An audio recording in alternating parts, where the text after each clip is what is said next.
wedding season is around the corner. So I wanted to pack my bag and show you what's going into my bag for 2026. But actually, tomorrow I've got a style shoot in London, basically filming a fake wedding.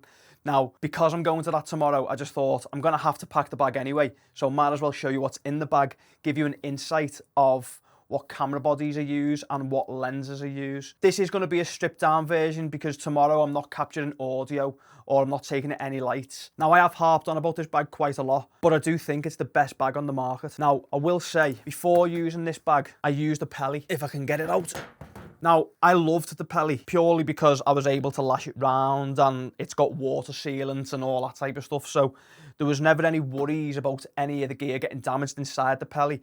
But the problem was, with going on destination weddings and traveling around Europe and whatever, it become a pain because some airlines wouldn't allow you to take that on as carry-on. So what I've had to do with some weddings is physically check it in. So for example, last year I'd done a wedding in Bali and the airline said that physically cannot come on the plane. It has to go in the hold. And me being me, I didn't want to get argumentative, but the reality is, if you lose your camera gear going to a shoot abroad, you are screwed. There's no two ways about it. So obviously I've got like air tags in the bags, but if you lose it, you're fucked. When I come back from Bali off that trip, I realised straight away that I can't have this again. I just can't let it happen. So I've come back to this bag.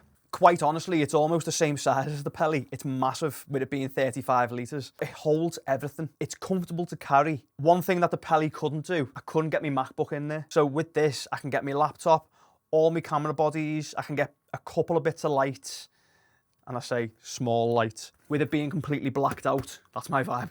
So the main lens that stays in the bag, it never comes out the bag. It's my main kind of everything lens, is the Sony 28-70 at f2. Honestly, it replaces probably 3 lenses in my bag at least. I was always a prime shooter. I was always 35, 50 or 85. Now, obviously on the top end with it being 70, it's not going to be as far reaching as the 85. 35 and 50 at f2, it still gives a prime look. And honestly, although it's expensive, it was one of the best purchases I've made of last year. And it's 100% staying in the bag for 2026. That said, I am looking at moving over to Anamorphics. Now, Anamorphics do come with their problems. Now, I'll be honest, this is a friend's lens and he's lent it to me to see what I think. I love the way it looks, but I do think for weddings, it's a bit of a pain in the arse. For anyone who has ever shot with Anamorphics, if you're working on film sets, it's going to be perfect because you've got time to think, you've got time to redo the shot. Ideally, you want to get it in one take, but with weddings, if you cock it up and you've missed focus, the moment's gone.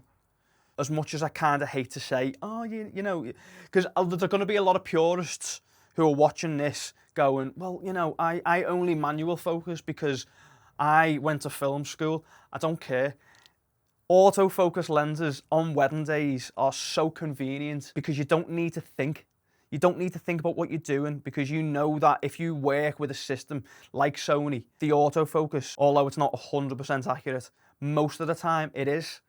And having something like an anamorphic lens, it might give your film loads of extra character, but the trade-off is the extra work. Now, I'm all for working hard. Is it worth it for wedding films? As I said before about the 28-70 not having the 85mm reach, I do always have an 85mm in the bag. This is the Mark 1 G Master, the 85mm 1.4. And the problem is, it's so heavy. I mean, it doesn't look that bad in the hand, but honestly, it's so heavy. Recently, which I'm yet to do a review on, Sure have sent me through their new 85mm 1.4 autofocus lens.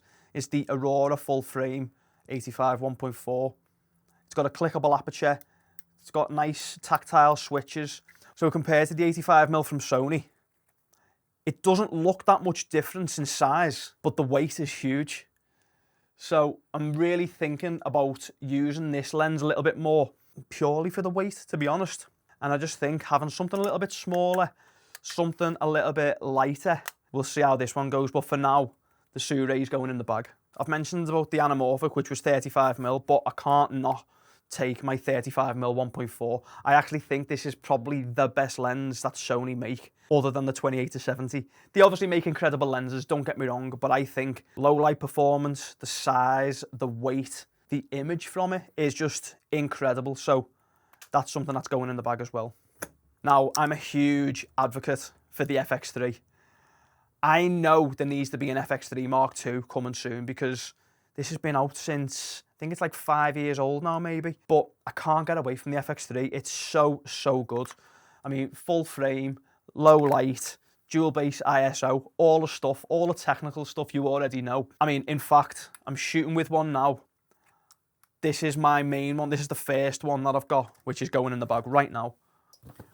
But I've also got a third one that I need to unbox, which having 3 is probably stupid if I'm being honest. I just like to have 2 bodies that stay in the camera bag, and I'm probably going to have one that stays in the studio because I just like having it set up. Now onto monitors. If you've been following the channel for a while, actually while I'm on that, give us a like if you think this video is any good to you and consider subscribing to the channel. But anyway, if you've been following for a while, you'll know that the Shinobi 2 from Atomos is the best monitor for your money. Feature packed, but more importantly for me, I can load my LUTs into it and it gives me the image that I think or how it should look in the edit. So as you can see here, I've got one more space and I'm going to be taking one more camera body with one lens on it, and that is this that I'm using now. It's another FX3 with a 16 to 35mm on it. I'll put another camera in there for now. This is the A7C II, which is just kind of my photo video camera, just kind of like travel camera if you like. But I'll put that in there just for visual representation. But as you can see, in the bag itself, I've got 2 bodies, 1, 2, 3, 4, 5 lenses. I think for the bag this size, that's a lot. Personally, probably overkill for what I need. I'm also not taking any like audio equipment or anything like that, so it will be a little bit lighter than usual. But I do think this is the best bag. As I say, if this video's been any good to you, consider liking the video. Please subscribe to the channel, and hopefully I'll see you on the next one.